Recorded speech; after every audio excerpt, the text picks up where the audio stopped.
is my birthday month, so I'm making the cutesy wootsiest tarantula I could find. Before I have all the jumping spider enthusiasts fighting in the comments, I promise I love them and I will do one soon.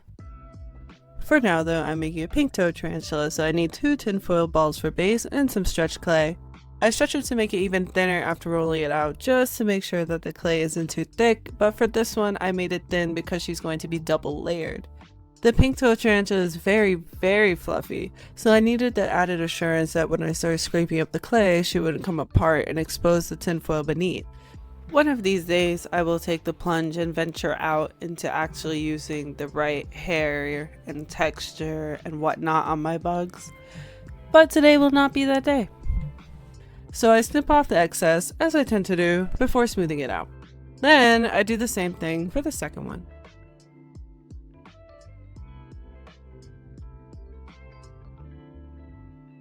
To sort of glue the 2 balls together, I take a piece of scrap clay and weld them together with it at the bottom, where it's out of sight. After that, I take the end of one of my paintbrushes and start squishing some room in for the tarantula's 2 big mouth parts, aka the chelicera, before I do the same thing to make room for the tarantula's 4 legs and 2 knot legs.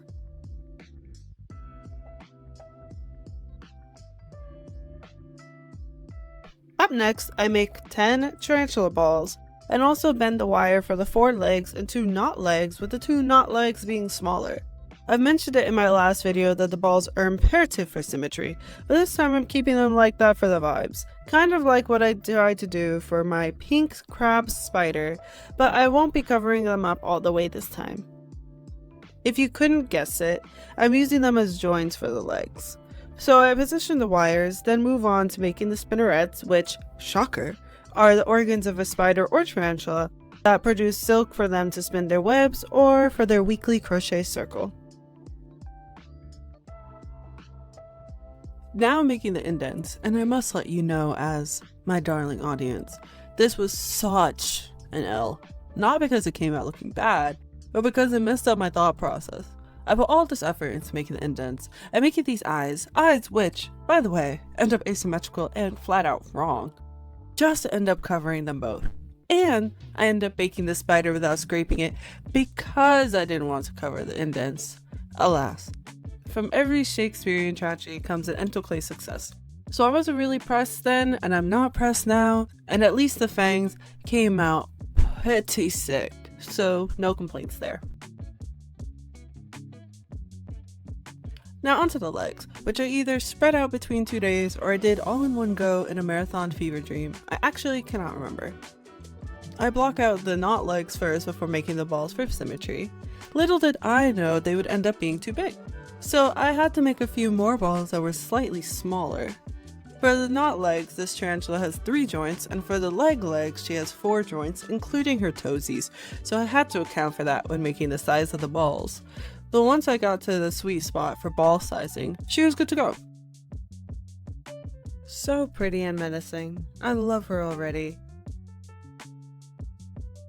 I didn't film much for the molding of the rest of the legs, but essentially I just wrapped the clay around the wire to smooth out the seam. 1 or 2 of the wires kept popping out of their holes, but that's an easy fix with the help of some super glue.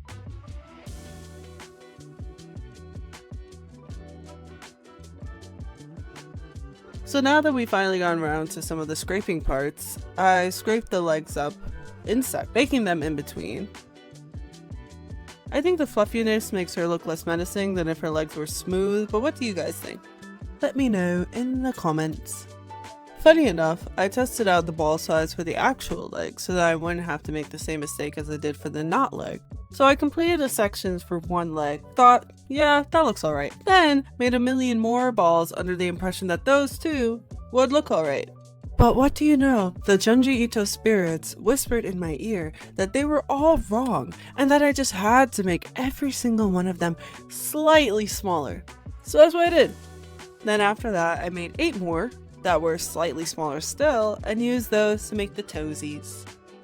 Once the toes were all done, I gave them a quick little snip with my scissors because spider toes are actually like little paws, which I could not include. After that, I scratched them all up to make them fuzzy and baked it for the 3rd time.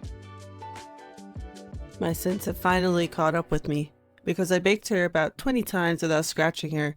Now I have to add a third layer of clay so I can do just that. Side note, this gap here was pissing me off, so I filled it with clay real quick. But anywho, I started scraping this forsaken layer of clay, but it was just so thick that it began to piss me off. I had no choice but to roughly just smush it off. It would have looked way too disproportionate because my version of this tarantula already unintentionally has an ass way fatter than her real life counterpart as is. Then I could finally, confidently scrape this puppy up. Off camera, I added some more clay, scraped it up, gave her a mustache, and covered her eyes. As I mentioned before, the eyes are too asymmetrical and plain wrong. I must have gotten my hose mixed up when I was making her, because I originally gave her 2 eyes when she should have 4, so I had to fix all that. Onto the paint job. Despite all the ball fuckery, this has actually been the easiest arachnid I've ever made, with an even easier paint job. I give her a base coat of a nice bluish gray. Then I begin dry brushing with a metallic blue that I purposefully diluted. The idea behind this is that by dry brushing her, I am able to highlight the fluffy areas way better than if I gave her just a regular full coverage coat of paint. It adds a depth effect and makes her seem as if she's actually hairy. In real life, her hair is way longer than this because she actually uses it as a defense mechanism. How sweet. So as I'm painting, her limbs begin to fall off. What a faux pas! I easily super glue it back on, but at that point I started to wonder if any of her other legs were able to be knocked loose, so I started tugging on them to make sure and ended up having to super glue about half of them. Whoopsies!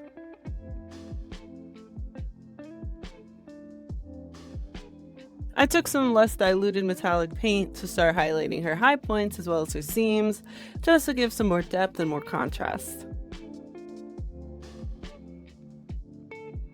Now we can add the girly shit. I paint her mustache with my coral toned color shift paint. I ended up using 5 coats to build her up the way I wanted, but I purposefully didn't give her a white primer coat like I did with the toes because I wanted the dark to shine through for the mustache. As I said, I begin the toes by giving them a coat of white primer before going in with the same coral color, but I really didn't like it as much as I thought I would, despite that being the biblically accurate color scheme. So I put on a pinkier pink for the last coat, which made her look perfect and cuntier. I wish I had positioned her in a way that showed off her toes more, but you live and you learn. I may be dry brushing the edges a little bit here, but trust me, I'm going to change that later on and go back to having a hard line contrast in the end. For her eyes, I started off by painting them black, like how they are on her real life counterpart, but they blended in way too much like that, so off camera I painted them in a fully undiluted metallic blue. After that, I gave some last minute detail highlights and she was done. I know my glazing my bug signifies that the video is over, it is time for me to give my closing remark, but if you've seen the thumbnail, you know that's not the case for this one, as I decided to give her a little friend. At the last minute, and when I say last minute, I mean last minute, I decided to do this because I learned about a certain tarantula that has a mutualistic relationship with a certain frog. The burrowing tarantula protects the tiny little dotted humming frog from predators, and the dotted humming frog protects his burrowing tarantula's eggs from pests and ants and whatnot. Some entomologists interpret it as the tarantula keeping the little guy as a helpful pet, but I personally like to think of them as best friends. They're friends and they're matching.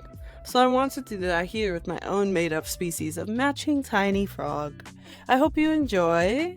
Thank you so much for watching and let me know what I should name them both in the comments.